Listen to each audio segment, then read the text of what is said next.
कभी भ्रष्टाचार करने का कोशिश नहीं किया और नात जात भेदभाव वगैरह लोगों का काम करने का प्रयास किया। मैं गुजरात का एक व्यक्ति लेके आओ, उद्योगपति हो, करोड़पति हो, बिल्डर हो, कोई भी लेके आओ, किसी के पास मैंने चंदा मांगा हो या रुपया मांगा हो तो जीवन भर का राजकारण छोड़ दो, ये मेरी चैलेंज है। कि जो लोग जिला में भी हार गए, तालुका में भी हार गए, सरपंच की चुटनी में सभ्य के तरीके हार गए, उसको संगठन में लेकर मेरी टिकट काटी गई है, इसलिए मेरा नाराजगी है। धमकी तो ठीक है, धमकी तो कोई दे सकता नहीं है।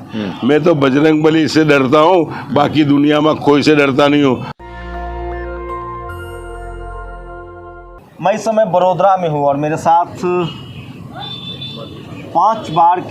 6 बार के विधायक, जिसमें 1 बार वो इंडिपेंडेंट जीते हैं और 5 बार बीजेपी के टिकट से। दिल्ली में पत्रकारों के बीच और तमाम पॉलिटिकल एनालिस्ट कह रहे हैं कि इस बार जो इंडिपेंडेंट कैंडिडेट है, जिनके टिकट कटे हैं लगभग 35 से 38, वो बीजेपी के लिए मुसीबत बने हुए हैं। उसमें सबसे बड़ा नाम मधु श्रीवास्तव का है। सोचिए, पहली बार इंडिपेंडेंट जीते थे ये और उसके बाद 5 बार पार्टी की टिकट से जीते। इस बार वो फिर इंडिपेंडेंट लड़ रहे हैं। तमाम उतार चढ़ाव रहा है राजनीति में, लेकिन सबसे ताकतवर इंडिपेंडेंट कैंडिडेट माने जाते हैं। जानकार बता रहे हैं कि 2 तरह के हालात होंगे अगर मधु श्रीवास्तव जैसे लोग चुनाव जीतते हैं। और चूंकि मामला फंसता है, जिसकी पूरी उम्मीद जताई जा रही है कि इस बार जो मामला है गुजरात में वो नेक टू नेक फाइट है। आप 2002 से पिछले विधानसभा चुनाव तक देखें तो बीजेपी की सीटों की संख्या लगातार घट रही है, कांग्रेस बढ़ रही है। ऐसे में जो इंडिपेंडेंट जीत के जाएंगे, जब मधु श्रीवास्तव पहली बार इंडिपेंडेंट जीते थे उस समय 16 या 15 इंडिपेंडेंट थे। इस बार भी क्या इंडिपेंडेंट की भूमिका होने जा रही है? और आखिर क्यों मधु श्रीवास्तव का टिकट कटा, खुद मधु श्रीवास्तव से जानेंगे। क्या लगता है आपको, क्यों टिकट कटा? आप 5 बार पार्टी के सिंबल से जीते, 1 बार इंडिपेंडेंट जीत के आए थे। आपने आज तक में गुजरात के बीजेपी के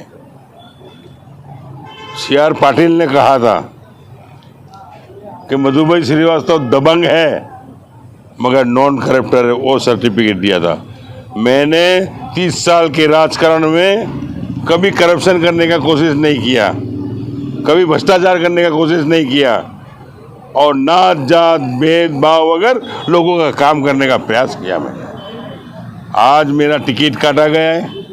टिकट काटने का कारण ये है कि 6 बार चुनाव जीता हूँ, चाहे कोई बड़ी मिनिस्टरी देने का नंबर आवे इसलिए, चाहे कोई नीचे का संगठन है उसके लिए।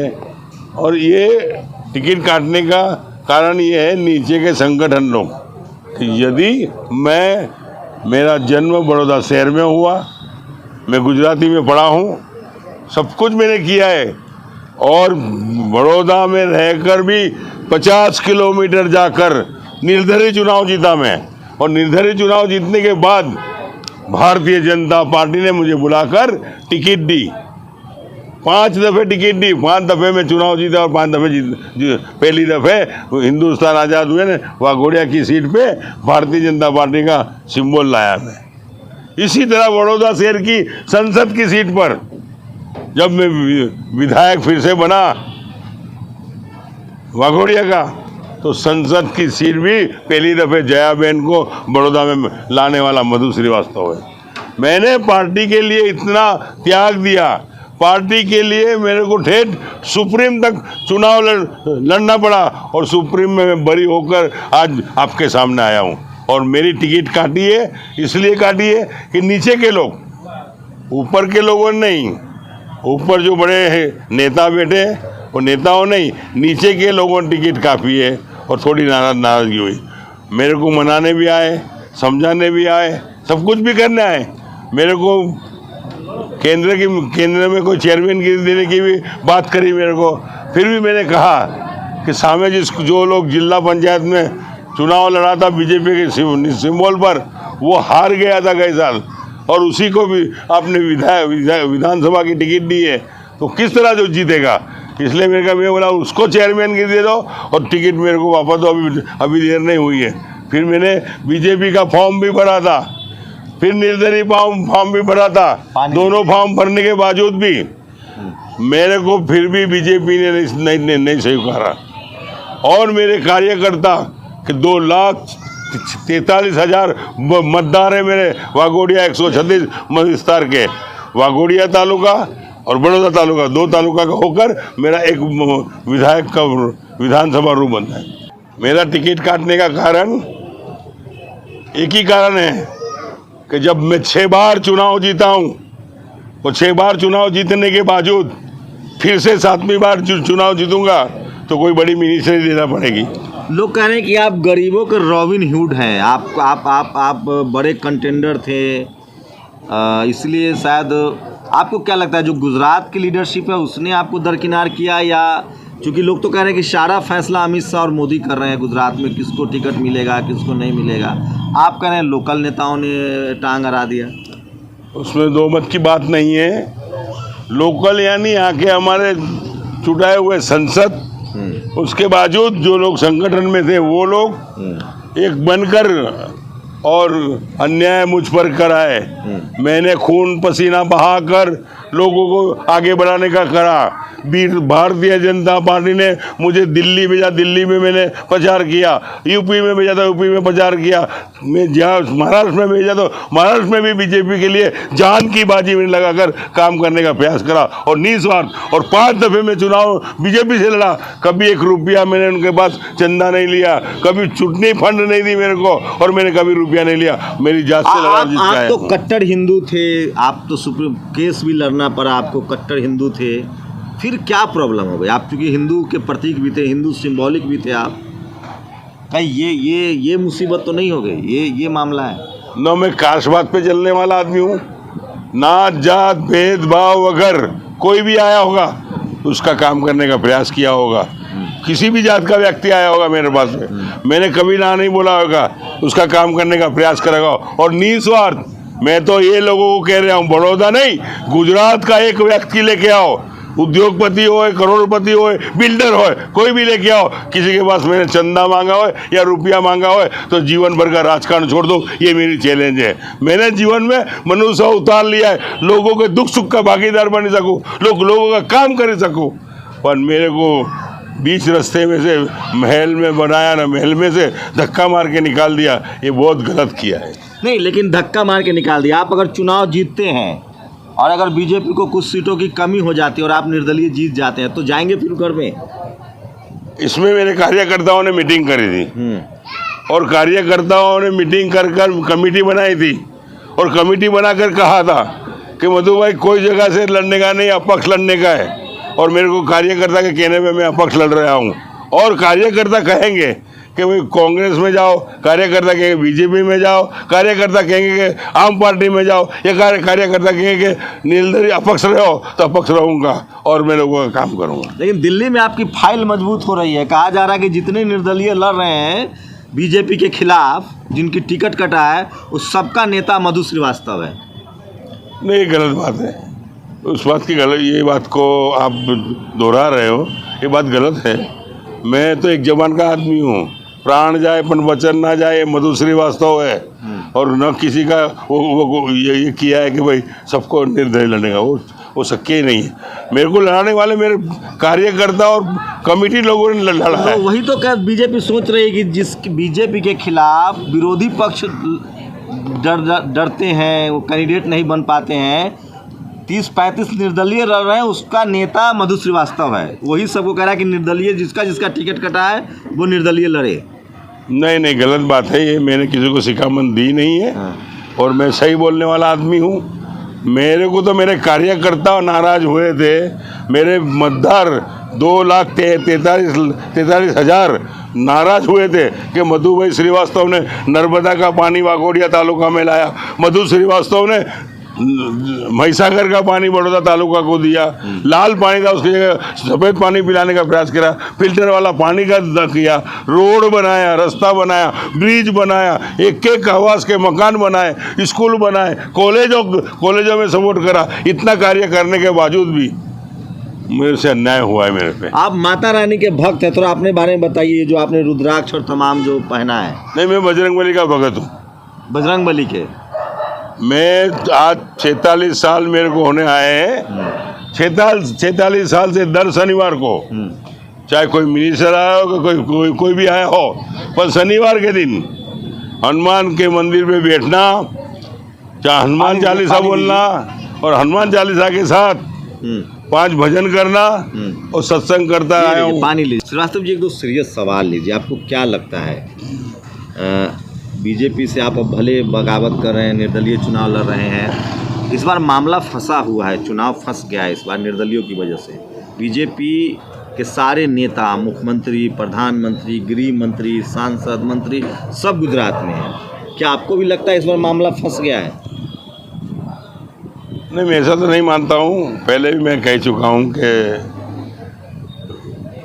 रूलिंग पार्टी है बीजेपी, वो तो है ही रूलिंग पे, उसका तो मैं विरोध करता ही नहीं हूँ। विरोध तो मैं नीचे के बीजेपी के जो लोग हैं, जो लोग जिला में भी हार गए, तालुका में भी हार गए, सरपंच की चुटनी में सभ्य के तरीके हार गए, उसको संगठन में लेकर मेरी टिकट काटी गई है, इसलिए मेरा नाराजगी है। आप तो आरएसएस के करीबी थे, क्या वहां से कोई मदद नहीं मिली आपको?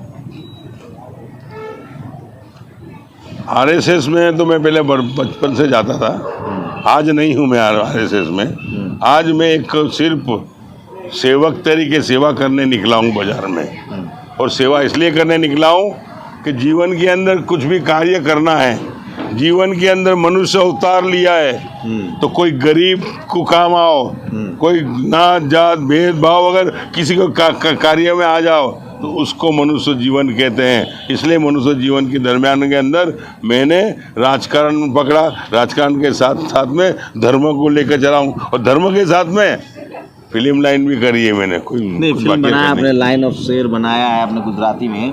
अब बताइए, जो आप कह रहे थे कि मंत्री वाला खतरा था, आप मंत्री बन सकते थे, या इसके अलावा भी कोई वजह लग रही है जिससे आपको लग रहा है कि आपकी लोकप्रियता से पार्टी परेशान थी, आप 7वीं बार विधायक बन जाते?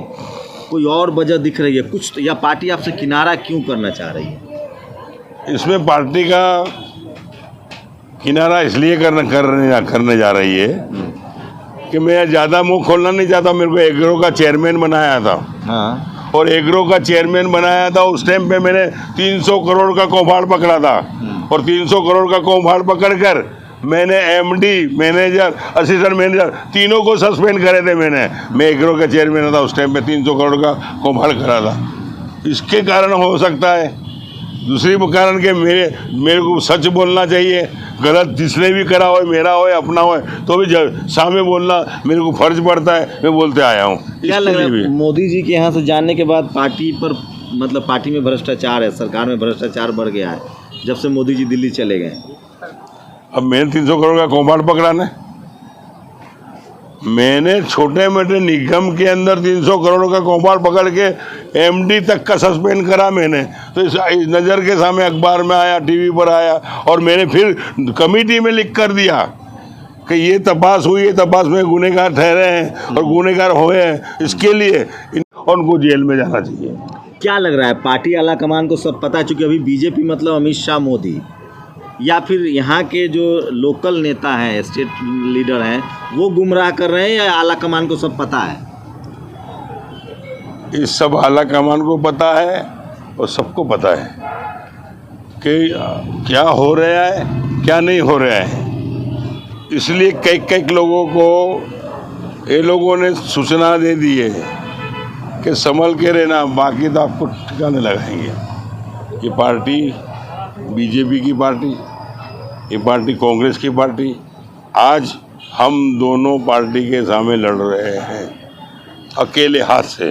आपने कोशिश की अमित शाह और प्रधानमंत्री मोदी से मिलने की, या बात वहाँ तक पहुँचाने की कोशिश की?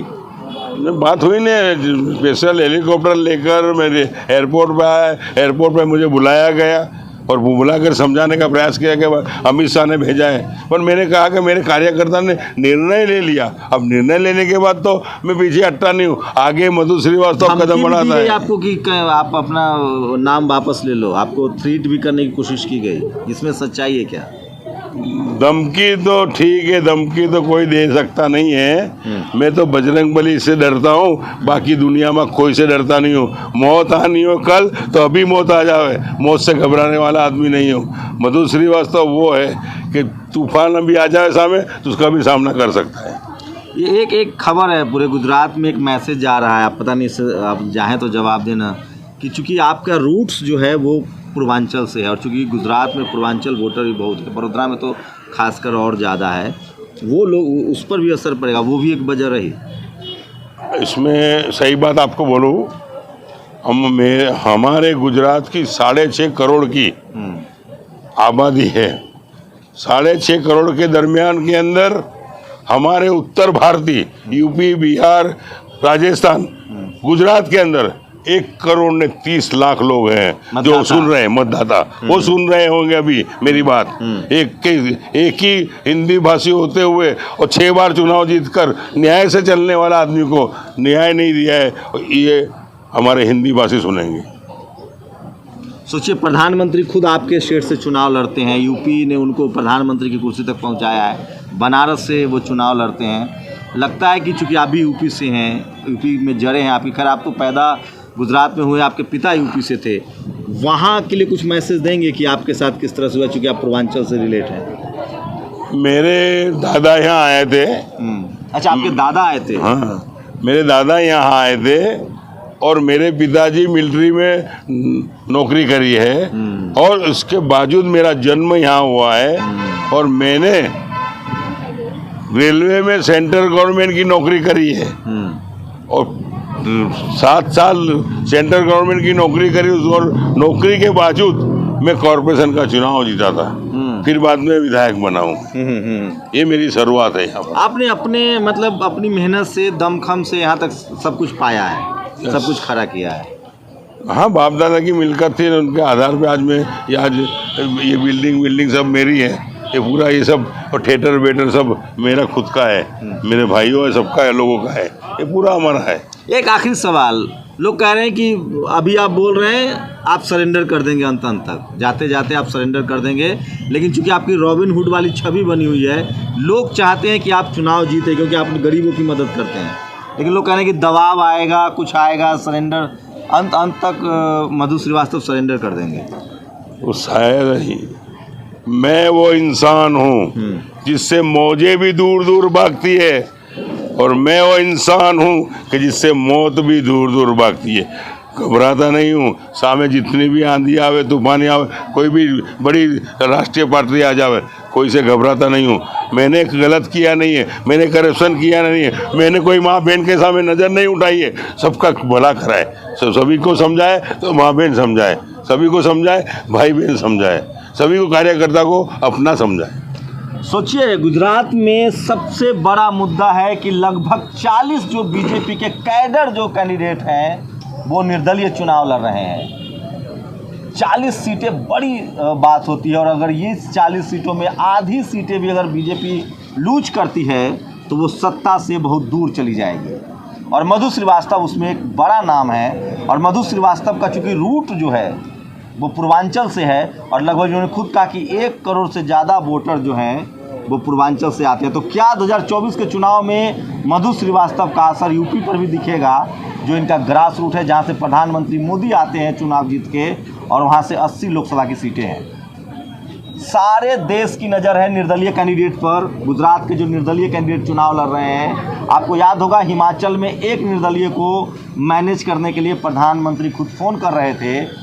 गुजरात में इस बार लगभग 30 से ज़्यादा निर्दलियों से बीजेपी को पाला पड़ा है, जो उन्हीं की पार्टी में थे और टिकट कटा और वो निर्दलीय लड़ रहे हैं। उसी में सबसे बड़ा नाम मधु श्रीवास्तव का है। नतीजे 8 दिसंबर को आएंगे, लेकिन अगर निर्दलीय फैक्टर चलता है तो बीजेपी की मुसीबत यकीनन बढ़ने वाली है।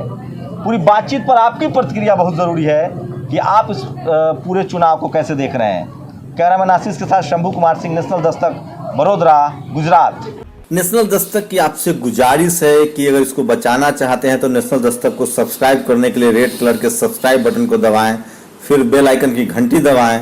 नेशनल दस्तक को बचाने के लिए बहुत ज़रूरी है कि हर खबर को शेयर करें, लाइक करें, कमेंट जरूर करें।